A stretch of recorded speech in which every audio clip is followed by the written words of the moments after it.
Tere, minu nimi on Mari. Miks ma pidin põdema 2 korda elus vähki ja miks see minuga juhtus?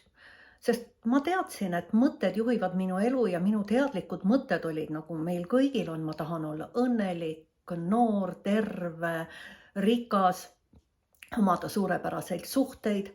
Miks siis minuga juhtus 2 korda elus vähk? Vastus siin: alateadlikud mõtted on oluliselt kiiremad ja võimsamad kui meie teadlikud mõtted. Kuid meil ei ole juurdepääsu võimalust alateadlikele mõtetele tavaelus.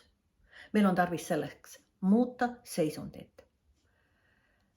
Mina olen sellega hakkama saanud. Minu viimasest vähist on möödas 12 aastat, esimesest 22 aastat.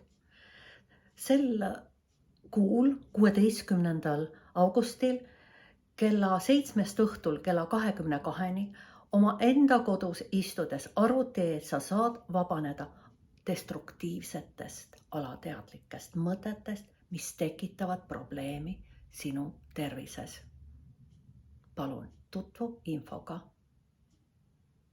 Kohtumiseni!